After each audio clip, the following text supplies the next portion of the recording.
Happy Monday, Therapy Flow community.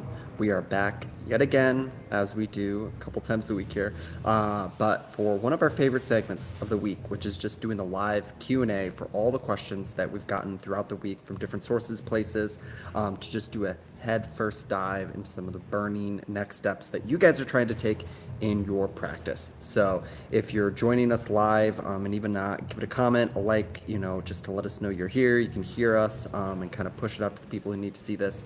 But otherwise, we're going to dive in. Attilio doesn't know any of the questions I'm going to ask today, so he's in the hot seat today as I've looked over all of them and crafted well-worded responses. Maybe not quite that far.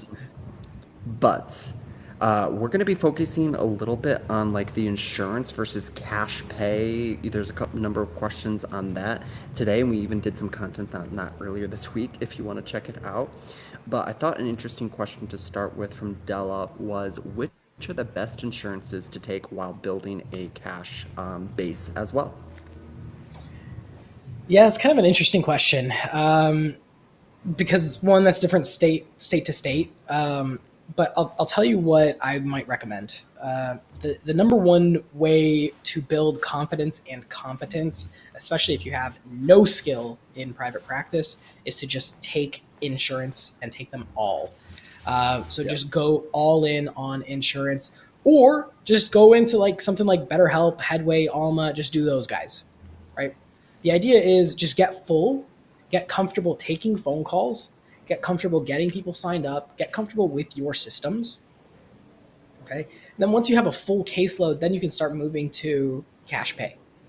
Yeah. Right. So once you have a full caseload, we call this stair stepping your income. So say you start with BetterHelp. It's $35 session or $35 reimbursement, whatever it is. Your cash pay rate then should be a little bit higher than BetterHelp. Maybe some of your BetterHelp people follow you out, or they seek you after you tell them you can't take them anymore. But the idea is that you stair step your income up. We've seen clinicians go from like $100 a session up to $250 and really $350 in about 9 months doing this technique. You just get full, get used to selling your rate, your new rate, and then upgrade your rate. So to answer the question succinctly, take whatever you have to get full, and then stair step your income up to cash would be my best recommendation. Yeah, and there are enough services like Alma, Headway, Sondermind, some of these platforms that will either credential you or just do the bulk of the billing. If your plan is to exit and go cash pay long term, I would skip the method of personally going through the work of getting credentialed in all these different insurances unless you're planning on doing that for like a year or years on end. It's just, even if there's some price fluctuation or whatever, if again the stair step method is get full, get cash, build my marketing skills, my marketing assets, and develop a cash pay caseload off of that, going with a larger platform and having a lot of the support that they provide is going to be fastest and also the easiest to let go. Now, if you're a therapist who's already on a bunch of panels individually and you've signed those contracts, you've done that process, one of the best things that you can do is slowly drop either in the lowest payer one by one and slowly replace that with cash, or replace it by the biggest refer and work out. Because if you pull out the one that's giving you the most amount of referrals or the biggest populace, right, it's going to force you to get that many more to replace that same populace. And either way, stair step yourself out of insurance panels, and kind of take it from there. That was a good nugget. Good nugget. Yeah. So from there, one of our practice owners specifically asks us, Marion asks, what are the key focus areas to accelerate your business? Oh, I love this. And it's way less than you think. So Yeah. to accelerate your business, guys, all you have to do is think about marketing, sales, and then your fulfillment of the services. So that to me is like the bare bones basic vehicle. It's, can you get in front of strangers? Can you turn those strangers into new clients? And then how are you fulfilling with those new strangers? So as a clinician, you're already probably doing a good job. And so you're kind of already creating some level of advocacy within your clientele. That's like the bare bones basics of practice building. There's all these other ethereal objects out there like legal and taxes and bookkeeping and my softwares and my systems and my rate and my other things.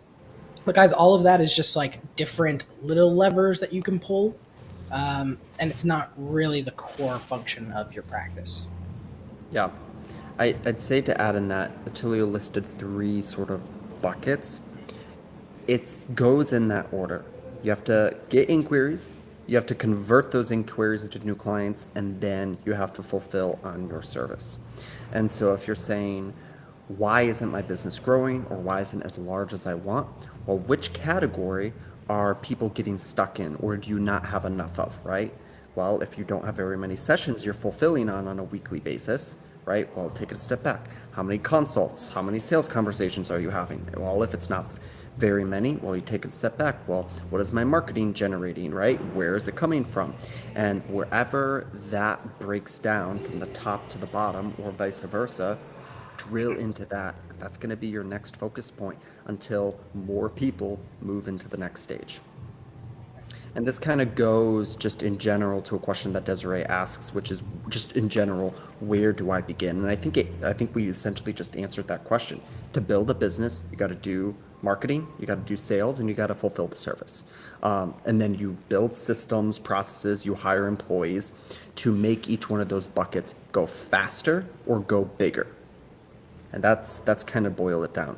And we don't want to sound trite by simplifying this, but we do want to give you clarity on which part of the business you need to acquire more knowledge and then execute on in a deeper way. Yeah, I think I'm just going to expand that just a little bit and say, um, if if you have no experience, if you have never run a business before, if you have never done anything except for therapy in your life before, I think oftentimes the easiest place to start is just figure out anything you can do to get some experience, doing some level of business work, right? And this some experience can sometimes come in different forms. Look at your strengths, look at your weaknesses. We've just told you the three main components to the minimum viable business, the minimum viable practice. And so, if you have certain strengths or certain weaknesses, maybe look there first. Hey, I'm really weak in this area. Maybe you need to charge head first into that weak area, or figure out what you can do to work that area. Get some level of experience, and then finally, guys, when it comes down to it, like just starting. What we recommend to people who are just starting in our program is going to be figure out why you're doing the thing that you're doing, so you can have some motivation to do it, right? So figure out why you're doing the thing you're doing, and then figure out what are some of the most low hanging fruit things that I can do. What requires little energy and has a potential for good reward. And oftentimes that looks like hopping on listing sites and then getting clear on your communication. What are you selling to who? What are the results you can get? How are you actionably going to get in front of strangers? Are Yeah. you relying on insurance? Are you doing cash and you have to figure out something else other than insurance panels? And so have some self awareness, look at your strengths, and then look at maybe the low hanging fruits. Look at the marketplace, look at what's going on around you, and just go with that. Yeah. I think to that degree,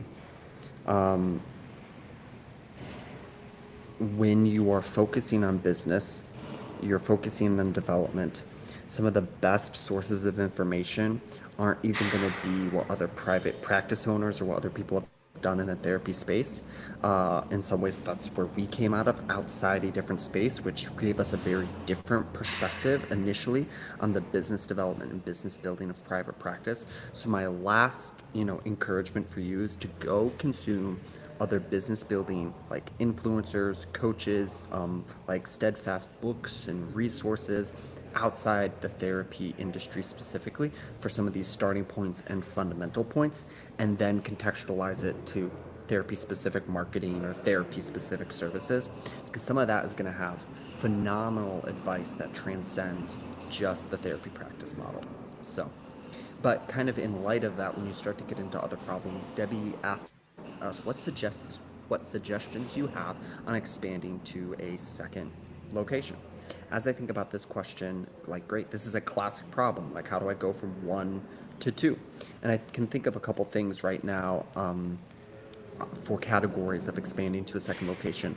Number one is, do you have the recruitment pipeline already built to fill in that second location if you were to expand one? And if you don't, that's maybe where I would think about or start first, because the revenue that that location generates is going to make that as not a risky of an asset. So if you want to go buy a 300, 500 million dollar or more plus building, or you want to sign a 1 year or a 5 year or 10 year lease and have negotiating power, right? That's based off the confidence of the revenue you'll get from there. So if you have at minimum the recruitment systems set up that you know, oh, I can quickly hire 3, 5, 10, fill this second location to capacity as soon as I acquire it, that's going to give you a lot of excitement and a lot of confidence to pull the trigger. You could even take it a step further if you wanted. You could pre-hire and be all virtual for 3, 5, 10 of your counselors until you close or some of those things. So you can have even greater confidence when you make that transition. But because finding local providers, getting them all transfer right, it'll be okay if they're virtual for a month or two, or a half a year, whatever it is that you need to get it all together. But it would give you the cash flow and the confidence to make that transition. That's kind of where my brain thought is like a quick tip or tactic. Tilly, I'm sure you have some structural things if you wanted to share here. Yeah, I think ultimately it's proof of concepts, right? So what Josh was saying, look at your proof of concepts that you have for recruiting, look at your proof of concepts that you have for marketing. So if you are an insurance practice, you know that if you recruit people, that square footage is how you're going to scale, and it doesn't take too much to market. You really just have to be credentialed and on those panels, and you're going to be making some money, right? So make a smart financial decision, but that's going to come down to, do you have the proof of concept for recruiting, right? Do you have that proof of concept for recruiting? And then if you're cash, you have to have that proof of concept for marketing, Yeah. right? You have to have a care plan. You have to have some type of authority. You have to have some type of offer that will allow you to truly multiply yourself, rather than um, go there and kind of bump your butt on the way up, if that makes sense. So just look at your proof of concepts that you have. If you're looking at expanding, it probably means maybe you have some cash, maybe you have a little bit of reserves. Just use your gut. Yeah. If it feels like you're going to make money once you make the move, that's the wrong way to look at it. If you're like, if I expand my second location, I'm going to instantly get, that's the same thing as like, if I build it, they'll come. That never works. Never works. So just make sure that you have a system. Yeah. And then the last question that we're going to end on today comes from Christine, asking, how do I get help with SEO? There are a couple of different components with your search engine optimization specifically. And so if you're looking to outsource your like blogging and some of those things, there are a number of companies or services that you could consider that would do the writing for you. I would also highly recommend, whether it's other team members, counselors, a virtual assistant, there's ways to build systems, standard operating procedures in order to have a team member that's going to cost you less 10, 20, 30, $40 an hour rather than 50, 80, $100 per an article or more to help you write and configure those blogs. So that's kind of the initial starting point, is choose a vendor or hire a lower skill team member and teach them how to do the blogging and the content creation in the format that you want it done in, because it doesn't have to be the best writing in the world. It has to be written for the Google algorithm, right? And especially with chat GPT and other sources, that can be the starting point, definitely not the finishing point, but the starting point for some of these entries and blogs and some of those things. Those processes and supplemental things can give you a huge head start on the content creation of SEO, at least. Yeah, if I'm going to zero in on some of the context that you put. You're asking for help. That means you have to know what you're doing, so that way you can manage people. So know what you're doing. I'd say look at the big buckets of things for SEO, because otherwise, if you just hire bits and pieces, you might not actually be moving anywhere. And SEO is one of those killers that It's a silent killer because you could be thinking you're making progress and you know that it takes time, and then a year, 2 years go by and nothing's happening. And so it's kind of a silent killer sometimes. So know what's going on, know what should happen, and truly think of help as an amplification of you and what you know and what should happen. If you're looking for sources on places to look for help, um, you can look on like Reddit. You can look because you can find like search engine optimizer forums, people just talking about that, geeking about it all day. You can also just look up big blogs, right? So look up like Neil Patel, he's really big. There's Search Engine Land. There's a lot of other big places like that that you can go look for information or look for help in this case. Yeah. So all things to kind of consider, weighed in with what Josh was mentioning about just like hiring some people. Yeah, I also know of a company called Simplified SEO that I've seen some of their content more recently in the therapy space specifically. I think they have a podcast and maybe some other content. And then there's also a whole network of probably 10 or 20 podcast episodes that I've seen out there. And we even have one or two long tail, 30 to 60-minute episodes. If you just search for SEO in our Facebook group or on our YouTube channel, that whole episode will come up. And even I think we have a very in-depth article on SEO. So if you're like, how do I get started, what is the strategy, some of those things, that can be a great place to start. Those are some of the big questions that we wanted to hit today on our Q&A front. Attilio, anything to add? Any last thoughts before we let them have the rest of their week? You guys are doing great. Keep it up. You're on a mission. You're doing something incredible. That's all I've got. Great. I think since many of these questions are about starting business and choosing cash pay or digging into marketing, I think of the question of what would this look like if it was easy? What would this look like if it was easy? And it's kind of a weird question, but an interesting question of, follow your intuition and go after simplicity and you'll get it done.